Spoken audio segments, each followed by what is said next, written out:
Hi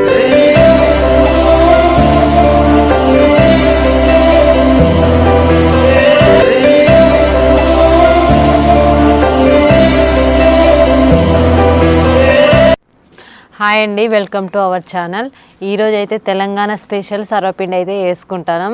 ఈ సర్వపిండి అయితే 90s వాళ్ళకైతే మస్తు ఫేమస్. ఇది ఎట్లా చేసుకోవాలో ఒకసారి అయితే చూడండి. ముందుగానైతే బియ్యం పిండి అయితే ఒక కప్పు పోసుకున్నాను నేను. టేస్ట్ సరిపడా కారం అయితే వేసుకోవాలి. మనం ఎంత తింటామో అంత కారం వేసుకుంటే చాలు. సరిపడా ఉప్పు, కొంచెం జీలకర్ర,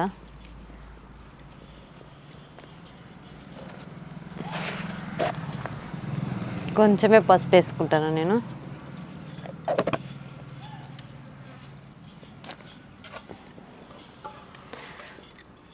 అది కల్యమాకు వేసుకుంటాను.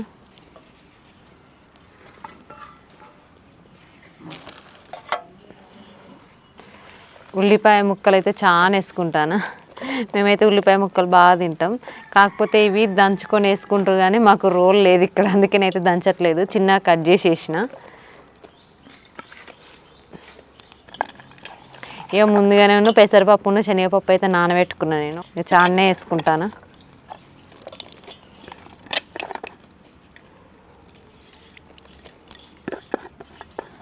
ఇప్పుడైతే మొత్తం కలుపుకోవాలి, మంచిగా కలుపుకోవాలి.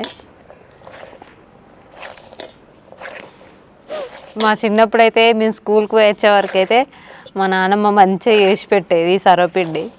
ఎక్కువ మన నూనెలో వేయించినవి కాకుండా ఇట్లా మంచిగా సర్వపిండి అయితే వేసేది. సర్వపిండి వేసుడు, గుడాలు చేసుడు, ఇవన్నీ మంచిగా చేసేది మా నాన్నమ్మనైతే. ఇప్పుడు సర్వపిండి అంటేనే అక్కడ పెడతారు మా పిల్లలైతే.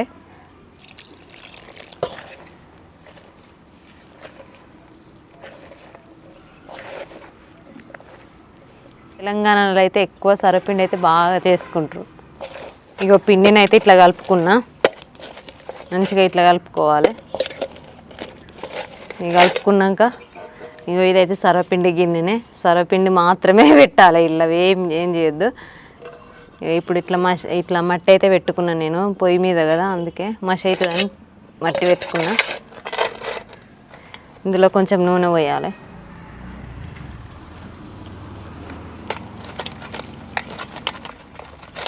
మొత్తం ఇట్లా గిన్నెకి రుద్దితే అది మంచిగా పిండికి అనేది ముడుతుంది.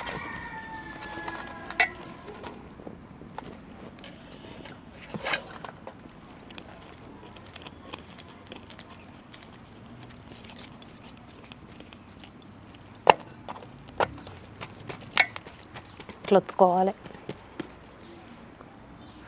మధ్యలో మధ్యలో చేయికి ఇట్లా నూనె పెట్టుకుంటే ఈ పిండి అనేది ముందుకు ఇట్లా తాగుతుంది అన్నట్టు.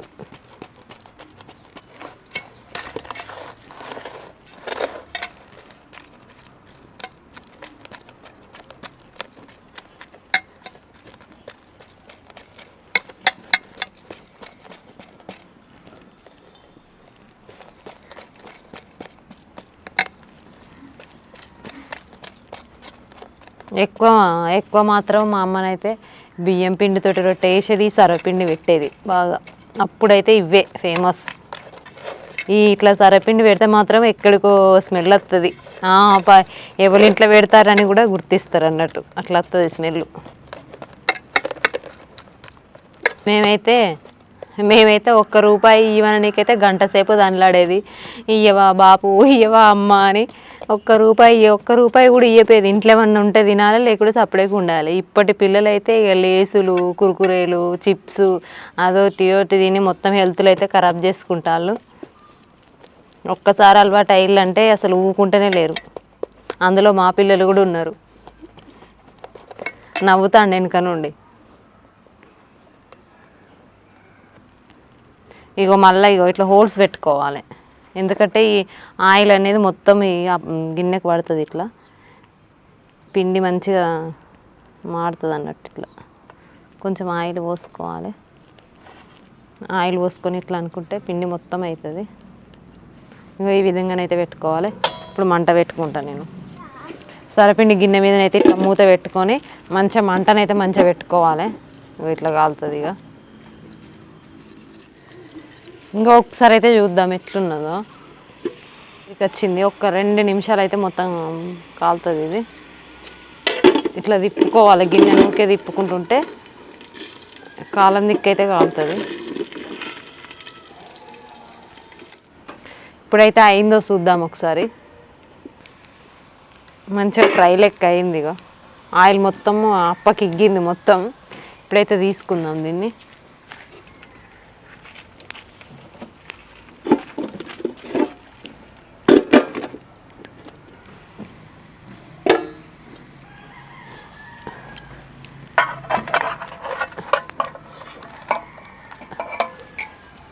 ఇగో ఎట్లా కాలిందో చూడు ఒకసారి.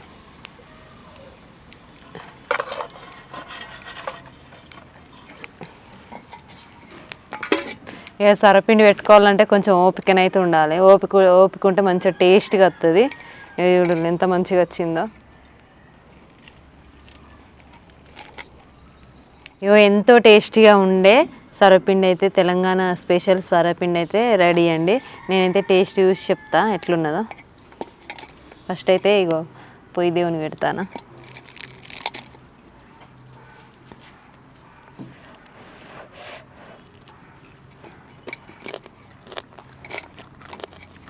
మంచిగా ఫ్రై అయింది.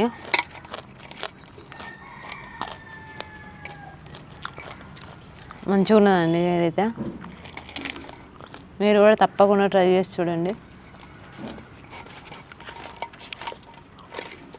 ఈ వీడియో అయితే ఇంతేనండి. ఈ వీడియో నచ్చినట్లయితే లైక్ చేయండి, షేర్ చేయండి. అలాగే మా ఛానల్ మాత్రం తప్పకుండా సబ్స్క్రైబ్ చేయండి. ఈ వీడియో ఎట్లా ఉందో తప్పకుండా కామెంట్ చేయండి. ఇంతవరకు ఈ వీడియో చూసినందుకు ధన్యవాదాలు.